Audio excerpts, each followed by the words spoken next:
The street leading to the Federal High Court Abuja is deserted.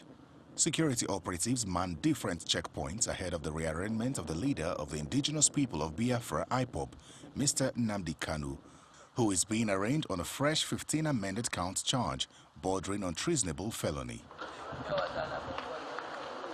Inside the court premises, those accredited trickle in and are scrutinized before gaining access into the courtroom. At about 10:15 a.m., Mr. Nnamdi Kanu walks into the courtroom and is received by his team of lawyers and family members. At the resumed hearing, Mr. Kanu pleads not guilty to the fresh amended 15-count charge when it was read to him. Shortly after the plea was taken, counsel to the federal government, Mr. Labaran Magaji, informs the court that he is prepared to proceed with a formal trial of the defendant.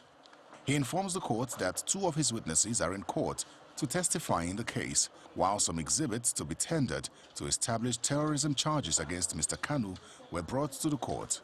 Mr. Labaran cites Section 396 of the Administration of Criminal Justice Act 2015, which stipulates that trial should begin after arraignment, while objection on any issue can be taken at any time along with the substantive matters. However, Mr. Kanu's lead counsel, Michael Zekome, objects to the commencement of trial, adding that his client has filed two motions on notice, one questioning the validity of the charges and the other seeking bail.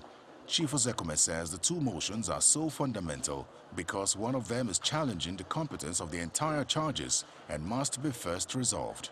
In a brief ruling, Justice Nyako notes that since Mr. Kanu's first application is challenging the propriety of his trial, as well as the competence of the charge against him, the court ought to hear it first. What I want to tell Nigerians is that we are fully ready. And one thing that is very interesting that Nigerians should be looking out for is the fact that one of the counts suggesting that the defendant, Nnamdi Kanu, is a member of IPOB, and he vehemently denied being a member of IPOB. That is very curious, and we urge Nigerians to see us through how we are going to prove all those charges against the defendants in no time to come.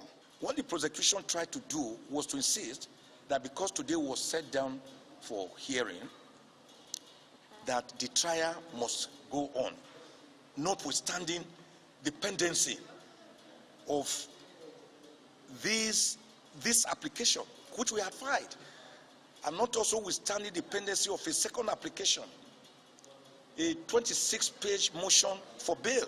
And of course, our application is fundamental, it's intrinsic to this trial. The court subsequently adjourns till February 16 to hear the defense's pending application.